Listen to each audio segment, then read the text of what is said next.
Amigas, estamos de volta e eu quero entrar na questão da integração das forças de segurança nessas eleições, presididas pelo Dr. Júnior Alberto, que é presidente do Tribunal Regional Eleitoral. Mas tem uma pergunta de um telespectador na tela. Produção, por favor, coloca aqui que é importante a pergunta dele. Boa tarde, Astério Moreira. Meu nome é Adalberto Damasceno. Por gentileza, pergunte ao excelentíssimo presidente do Tribunal Eleitoral se ele pode afirmar categoricamente se as eleições em Rio Branco transcorreram de forma livre e limpa, sem o uso abusivo do poder da máquina pública e do poder político e sem compra de votos. Bem, vamos lá. Essa pergunta ela pode ser respondida através da constatação de instrumentos jurídicos, né, que os partidos, os candidatos, né, ou o próprio Ministério Público Eleitoral podem fazer uso, né, para coibir, né, o abuso do poder político, econômico, né, o uso indevido de meio de comunicação social, né. A eleição ela é conduzida, né, por nossos juízes eleitorais, com o apoio do Tribunal Regional Eleitoral, né. Entretanto, a sua fiscalização ela compete aos partidos políticos, aos candidatos e ao Ministério Público Eleitoral. Então, nós temos 3 instrumentos, né, destinados a fazer a tutela da legitimidade, da transparência e da igualdade no processo eleitoral. O primeiro deles é a ação de investigação judicial eleitoral, que pode ser ajuizada por qualquer partido político, candidato ou pelo próprio Ministério Público. O eleitor pode fazer também, o cidadão pode fazer uma denúncia? Não. Pode fazer a denúncia ao Ministério Público para que o Ministério Público investigue e possa, então... O Ministério Público é que vai oferecer, se achar exatamente. Que é plausível. Exatamente. A legitimidade para essas ações, né, é dos partidos políticos, dos candidatos. Né, e eles também fiscalizam as eleições. Exatamente. E fiscalizam. Exatamente. Essa ação de investigação judicial eleitoral, ela visa assegurar a igualdade, né, a evitar a interferência do abuso do poder político, do abuso do poder econômico, do uso indevido do meio de comunicação social, do uso indevido da máquina pública para beneficiar a candidatura. Nós temos também a ação de impugnação de mandato eletivo, né, que é aquela ação que visa apurar fatos ocorridos entre o deferimento do registro e a eleição, visando a investigar a existência de abuso, corrupção ou fraude. Né? O prazo para sua propositura é de 15 dias, né, a partir da expedição do diploma. E temos o recurso contra a expedição de diploma, né, que ele é um procedimento mais simplificado, né, que visa cassar o diploma expedido à vista da superveniência de alguma causa de inelegibilidade. Por exemplo, o candidato, depois que ele foi registrado, disputou a eleição, mas sobreveio uma condenação transitada em julgado por um crime contra a administração pública. Né? Então, nesse prazo de 3 dias contados da expedição do diploma, o partido político, o próprio Ministério Público pode fazer uso desse mecanismo. Então, para você dizer, olha, a eleição foi limpa, foi transparente, foi justa, o que eu posso afirmar é que foram eleições tranquilas, eleições seguras, né? Agora, a partir do conhecimento de quem são os eleitos, né, o Ministério Público, os partidos adversários ou os candidatos não eleitos que tiverem alguma prova, né, que tiverem algum elemento, né, poderão, né, ingressar com as ações cabíveis, e aí a Justiça Eleitoral ela sempre age por provocação nesses casos. Ela não pode agir de ofício, porque senão quebra a questão da imparcialidade. Né? Então, até o momento, nós tivemos só ajuizado uma ação de investigação judicial eleitoral lá no município de Sena Madureira. Né? Mas aqui em Rio Branco e nos outros municípios nós não temos registro dessas denúncias. Exatamente. E é interessante lembrar ao eleitor e aos cidadãos que nos acompanham de que deputados estaduais no Acre já foram cassados, deputados federais também. Então a Justiça Eleitoral ela cumpre o seu papel. Agora, quem faz as leis são os legisladores. Isso. Prefeito não pode se afastar do cargo para disputar uma eleição. Ele está sendo prefeito e candidato. A pessoa pode interpretar como abuso da máquina. É bom que se ressalte, Astério, que tudo deve ser realizado observando-se o devido processo legal e o amplo direito de defesa. Né? Então, quando uma ação ela é instaurada, né, tem o prazo para o candidato apresentar a sua defesa, aí depois o magistrado vai fazer a inquirição de testemunhas, vão se realizar perícias e depois fará o julgamento que poderá resultar na cassação do registro, do diploma, né? Tudo com direito a recurso às instâncias superiores. Bom, voltando aqui à questão que deu uma tranquilidade às eleições também, foi a integração, né, das forças de segurança do Acre nesse processo eleitoral. Isso, Astério, foi uma constatação muito salutar, né, esse diálogo que houve, né, entre o Ministério Público, o Poder Judiciário e as forças de segurança, né? Realizamos constantes reuniões com a Polícia Militar, Polícia Federal, Corpo de Bombeiros, Agência Brasileira de Inteligência, Exército Brasileiro. O Exército Brasileiro esteve presente com 700 homens, distribuiu no dia da eleição e foi um motivo assim que contribuiu muito, né, ao lado da nossa gloriosa Polícia Militar, que esteve presente nos locais de difícil acesso, nos locais mais remotos e longínquos do nosso estado. A Polícia Militar esteve lá marcando presença. Todo município do estado contou com a presença de um juiz, de um promotor e de um defensor público. Isso foi algo inédito, nunca tinha acontecido Inédito isso. nas eleições aqui no Acre. Exatamente. Isso contribuiu muito para a tranquilidade. Esses juízes, Astério, chegaram dias antes das eleições, fizeram reuniões com os partidos políticos, com os candidatos, né? Fizeram as suas recomendações, né? Então isso contribuiu para um clima de pacificação, para um clima de tranquilidade, né? Porque as pessoas passaram a perceber que não valeria a pena abusar, né, dos meios, né? Tivemos um incidente na véspera da eleição, ali em Senador Guiomar, né? Formou-se uma aglomeração. Sim, ali nós noticiamos na residência ali onde estava a prefeita, mas imediatamente as forças policiais foram acionadas, Polícia Federal, Batalhão de Operações Especiais foram para o local, garantir a segurança, a tranquilidade. E com muita tranquilidade, Exatamente. Né? Com muita tranquilidade. A Polícia Militar agiu com muita tranquilidade ali. Exatamente. Para desfazer qualquer mal-entendido também, né, que Exatamente. houvesse ali. Quantos foram eleitos no Acre? Tem esse relatório, né? Olha,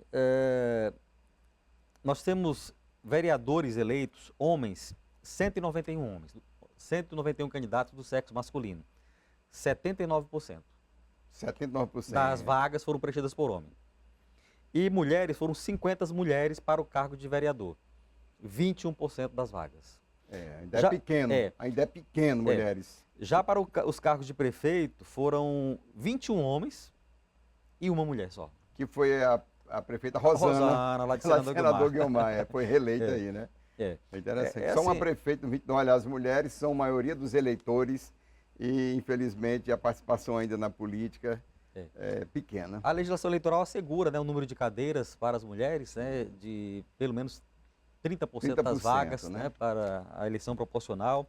Né? É possível constar, eu vi uma reportagem hoje, em nível nacional, de que cresceu, me parece que 32% a participação de indígenas. O TRE tem essa constatação aqui no Acre? Tem como identificar ainda? Nós temos, só que é um dado que eu não trouxe, não anotei para trazer para... Tranquilo, doutor Júnior. Mas qualquer pessoa pode acessar os nossos sites, né, a nossa página na internet, que ali vai ter, né, o número de indígenas eleitos. Geralmente, Santa Rosa do Purus tem uma grande população indígena. Jordão parece também, né? Manoel Urbano, né? Parece que 70% é de indígena a população ali, né? Então ali tem... eu vou ficar ali devendo esse número que eu não anotei para trazer para a entrevista. Tá bom, doutor Júnior. Uma outra questão, tem algum candidato eleito com a candidatura subjúdice? Não. Astério, nós recebemos 2.311 pedidos de registro de candidaturas. Desses 2.311, 2.158 foram deferidos, autorizados, tá? Pela Justiça Eleitoral para concorrer normalmente. Tivemos 3 candidaturas que a Justiça Eleitoral deferiu, né? Mas houve recurso dos partidos adversários, né, para as instâncias superiores. 80 candidatos tiveram suas candidaturas negadas pela Justiça Eleitoral. E 24 candidatos tiveram suas candidaturas negadas, indeferidas, né? Problema de documentação, né? Faltou juntar uma certidão. Perda de prazo, né? Perda de prazo, faltou trazer uma ata, faltou juntar ali uma prova de filiação, né? Sim. E esses 24, os nomes constaram na urna porque eles entraram com recurso, né? Estão sob júdice.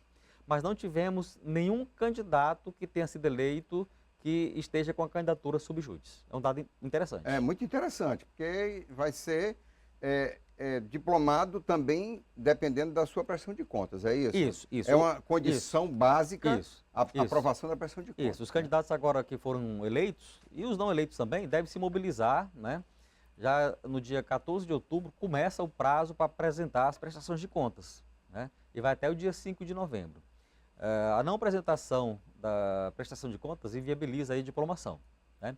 E para os que não forem eleitos, né, eles não ficam desobrigados, têm que também apresentar a prestação de contas, porque senão eles terão sérias consequências, como perca do direito a recebimento de cotas do fundo partidário, devolução de valores ao Tesouro Nacional. É sério, né? E inviabiliza candidaturas aí pelo prazo de 5 anos, a partir do momento em que ele deveria ter prestado contas. Porque já aconteceu muito também de pessoas que participaram das eleições e depois simplesmente esqueceram ou não ligaram da sua prestação de conta e depois tiveram sérios problemas, né? Exatamente. Com a justiça eleitoral, né? Doutor Júnior, sobre essa fase da diplomação e da posse, existe um calendário? Cada município pode estabelecer o dia da diplomação? Como é que está na capital também? A capital, a previsão é que a diplomação ocorra pelo dia 19 de dezembro, né? E os demais municípios do interior do estado, eles não colocaram uma data fixa. Vários municípios escolheram o dia 16 de dezembro, outros o dia 17, dia 18, né? E o próprio dia 19. Então, vai variar de acordo com a conveniência e a escolha do próprio juiz eleitoral que está conduzindo a eleição no seu município. No caso aqui da capital, são os juízes eleitorais que estabelecem o local, o prazo, tudo isso? Isso. Porque é uma eleição municipal, então o deferimento, a apreciação dos requerimentos de registro, as decisões sobre representações em propaganda eleitoral, são todas apreciadas pelos nossos juízes. São 2 juízes aqui na capital. Primeira zona eleitoral, que é o doutor Fábio. A titular teve que se afastar porque o cunhado dela era um dos candidatos, né? Sim, então fica impedida de atuar no processo eleitoral, né? Sim. Então, desde a escolha da convenção, a lei eleitoral prevê que o juiz que tem algum parente até o 2º grau como candidato deva se afastar, né? Então, quem assumiu foi o doutor Fábio. O doutor Fábio vai ser o juiz responsável pela diplomação dos eleitos, né? Na capital também temos a 9ª zona, que tem como titular o doutor Alisson, que é quem se encarregou de apreciar as matérias relativas à propaganda eleitoral e também a organizar o quadro geral de transporte de eleitores para o dia das eleições. Uma grande preocupação, eu vi a ministra Carmen Lúcia, que é a presidente do nosso Tribunal Superior Eleitoral, ela, numa entrevista, demonstrando a preocupação com as abstenções, né? Que me parece que viu num crescente aqui no Brasil, as pessoas já não querendo votar, se mostrando insatisfeitas, a gente sabe que o voto é obrigatório. Aqui no Acre, qual foi o percentual de abstenções? Astério, no Acre, no estado, de uma maneira geral, foi em média de 20%. É uma média que vem de anos anteriores, né, doutor Júnior? Nas eleições passadas, as abstenções ficaram em 28%. 28%, né? Alto, então deu uma reduzida, né? É um bom sinal.